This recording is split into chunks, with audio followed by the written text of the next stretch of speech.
Salut copain, ça joue bien. La guerre, ça coûte hyper cher, d'accord, mais ça demande aussi beaucoup de préparatifs. Tu vois, pour leur projet, les ultra-conservateurs américains ont le projet guerre totale dans le Pacifique en 2027, hein. Donc c'est la guerre avec la Chine, et guerre totale, ça veut dire guerre mondiale. Donc il faut préparer même le conflit, là, Pakistan, Inde-Pakistan, fait partie pour priver la Chine des ressources. Indirectement, c'est la Chine qui est le plus impactée. Alors, l'Inde aussi, machin et tout, mais indirectement, ça impacte beaucoup, beaucoup plus la Chine pour des ressources qui se passent au Pakistan, hein. Puis, admettons, tu veux aller faire la guerre, mais toi, à titre personnel, qu'est-ce que tu peux faire? Bon, alors déjà, affaiblir ton adversaire, qu'il ait moins de matières premières, qu'il ait moins de ressources, qu'il ait moins de minerais, de gisements, de pétrole, machin, qu'il soit moins bien préparé. Mais toi, de ton côté, il faut aussi te préparer. Puis pour te préparer à la guerre dans ces pseudo-démocraties où tous les budgets, tout l'argent, alors il y a des détournements, machin, mais hein, les gens peuvent contrôler, quoi. Où va l'argent, à quoi il sert l'argent et tout, quoi. Alors pour te préparer, si tu veux te préparer à la guerre, les gens ne seraient pas d'accord. Donc il faut avoir des tensions, il faut avoir un ennemi. Tu sais, la guerre froide, Russie, USA, au milieu, c'est qui? C'était qui au milieu? L'Europe. Maintenant, l'Iran et Israël, ils sont copains. Il y a qui au milieu? Le monde arabe. Les Iraniens, c'est des Perses, c'est pas les Arabes, hein. Puis Israël, c'est pas les Arabes non plus, c'est les Juifs. Mais au milieu, il y a le monde arabe. Tu comprends? Ils sont pris en étau au milieu, en désignant un faux. Même pour les Américains, l'Iran, il a servi à quoi? Si tu veux te préparer la guerre à la Chine en 2027, tu commences à te réarmer au moins 10 ans avant, quoi. À préparer de l'armement, à préparer des ressources, à faire du stock. Puis pour ça, il faut des budgets, il faut de l'argent. Alors si tu dis je vais faire la guerre à la Chine, tu ne trouves pas l'argent. Par contre, avoir des intermédiaires, avoir des faux prétextes. Oui, mais l'Iran s'occupe du nucléaire, l'Iran. Tu vois, une opposition contrôlée, une opposition qui rend utile.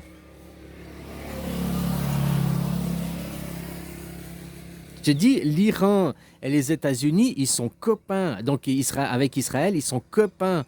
Et ça, c'est factuel. Que tu regardes, parce que j'ai appris ça seulement il y a 2 jours en arrière. J'ai appris ça. J'ai vu un reportage, machin, où il parlait. Bon, bref. Et puis, dans ce reportage, il parlait des 1 million de morts en Iran que Saddam Hussein il a fait. Et que suite à ça, George Bush père a attaqué, Saddam Hussein a attaqué l'Irak suite aux 1 million de morts de l'Iran, quoi. Donc, l'Iran, c'est soi-disant leur ennemi, soi-disant l'Iran, c'est l'ennemi, machin et tout. L'Iran, il se fait attaquer, il perd 1 million de morts. Puis au lieu de dire, ouais, l'ennemi, il a perdu 1 million, ouais, l'ennemi est affaibli, ils sont partis en guerre contre Saddam Hussein pour aller foutre sur la gueule à Saddam Hussein parce qu'il avait attaqué les Iraniens. Tu comprends ce que je veux dire? Donc, ça, c'est factuel. Donc, qui c'était? Les amis de mes amis sont mes amis, mais les ennemis de mes amis sont mes ennemis. Donc, si l'Iran c'est mon ennemi, Saddam Hussein est l'ennemi de mon ennemi, il attaque l'Iran, il fait 1 million de morts. Donc, c'est l'ennemi de mon ennemi. Donc, c'est mon ami.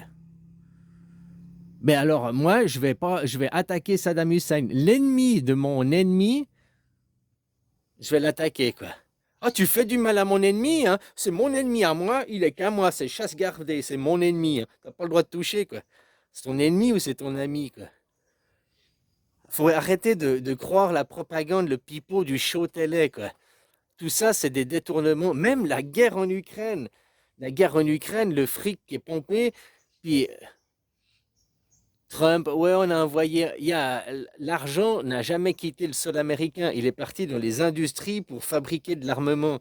Donc tu vois que je te dis, tu veux faire la guerre avec la Chine en 2027, il faut commencer à se réarmer, il faut commencer à se rééquiper. Et pour ça, il faut des prétextes, des faux flags. Des faux flags qui sont vrais, la guerre en Ukraine. Elle est vraie, je sais pas, j'ai pas été en Ukraine vérifier, mais hein, tu comprends ce que je veux dire. Les tensions au Moyen-Orient, il y en a. Israël, il colonise, ça, il existe. Mais dire qu'après, l'Iran, alors qu'en réalité, l'Iran, ils sont... quand il y a un étau, quand il y a une pince, quand tu pinces les choses, quand tu prends les choses en étau, alors s'il y a Israël de l'autre côté, où est l'autre partie de l'étau? L'Iran soutenu par les Russes. Les Russes, guerre froide, Russes, Américains, les deux parties de l'étau, les deux parties de la pince qui se sont accaparés l'Europe pendant 80 ans, là. Enfin, voilà, hein.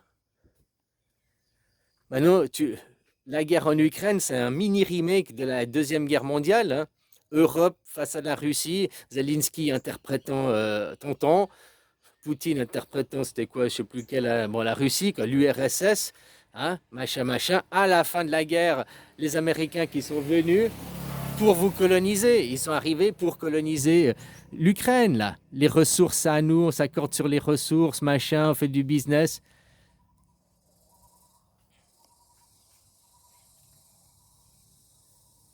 L'argent n'a jamais quitté les États-Unis pour les États-Unis. Il part hein, dans le réarmement des États-Unis. Derrière, il se prépare autre chose. L'Iran, au premier mandat de Trump, il a fait créer deux nouveaux missiles nucléaires qui peuvent atteindre jusqu'à 60 mètres de fond, sous prétexte que parce qu'il y a l'Iran, machin et tout, soi-disant, c'est des missiles spécialement faits attaquer pour l'Iran, quoi. Spécialement faits pour les bunkers de l'Iran, quoi. Bon, ben maintenant, si tu comprends les choses, comme je viens de t'expliquer que l'Iran, c'est le faux ennemi, machin, qui sert à... Et puis que derrière sera la Chine. La Chine aussi, ils ont des bunkers. La Chine aussi, ces missiles, ils pourront être utilisés dans une autre nation. Tu comprends ce que je veux dire? Mais tu vas pas les fabriquer au moment où tu commences la guerre. Avant d'avoir fait la guerre, faut les avoir fabriqués. Puis pour avoir le prétexte de les fabriquer, faut trouver des prétextes, faut trouver des consentements, faut trouver de l'argent. Tu fais comme tu veux. Iran, c'est pas un ennemi. Et j'ai compris ça, que j'ai compris les pourquoi de la première guerre du Golfe. Après 1 million de morts iraniens, ils ont été défendre les 1 million de morts iraniens, quoi. Mais c'est tes ennemis. Vous disiez l'Iran, c'est des ennemis. Et puis là, quelqu'un attaque tes ennemis et toi, tu vas défendre ton ennemi en attaquant son. Normalement, les ennemis de mes ennemis sont mes amis, quoi. Tu vois, la logique, c'est ça, quoi. Et là, même les tensions entre l'Inde et le Pakistan, pourquoi faut que maintenant, parce que ça fait un moment qu'il y a des tensions, pourquoi maintenant affaiblir la Chine derrière? Je viens de voir un reportage sur ça, quoi.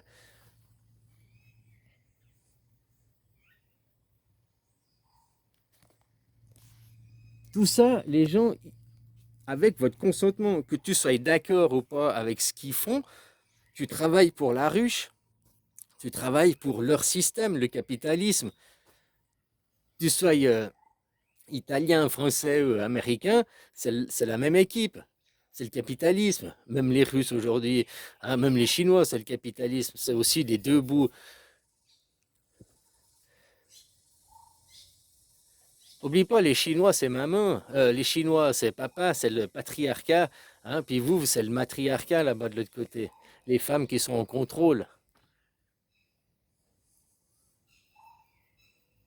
Puis au milieu, l'enfant et le futur. Parce qu'eux, ils veulent la guerre, hein. Eux, ils sont voilà, génocidaires, ils en ont rien à foutre des gens, des populations. Ils vous baratinent après parce qu'il faut vous endoctriner, il faut votre consentement, il faut votre argent, il faut vos impôts, il faut votre docilité. Et puis tout ça, bah, c'est la télé, les médias, ça sert à ça, quoi. Exactement, ça sert à ça. Donc tu regardes pas où va ton argent, à quoi sert ton fric, où va le fric.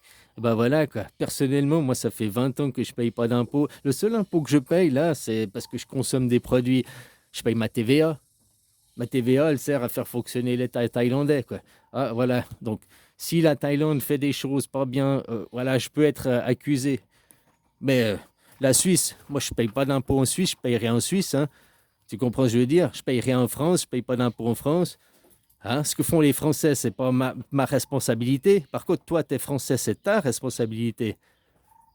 Puisque tu payes les impôts dans ce pays. Tu pars en Italie, tu payes plus les impôts dans ton pays, quoi. Donc tu cautionnes plus ton pays, cette idéologie. Tu comprends? Moi, je la cautionne pas, l'idéologie. Je paye pas mes impôts en Suisse et tout. T'as beau être suisse, machin et tout. Si tu es en Suisse, tu payes tes impôts en Suisse, tu cautionnes l'idéologie suisse et tout ce qui va avec. Faut pas dire, ah non, c'est un tout, hein. Si t'es pas d'accord, t'arrêtes de payer. Point final. T'arrêtes d'aller travailler, t'arrêtes de cautionner, de donner ton temps, ton argent, tu fais la grève générale. Ça fait 20 ans que je suis en grève générale, alors tout seul, une grève générale, ça sert à rien, hein.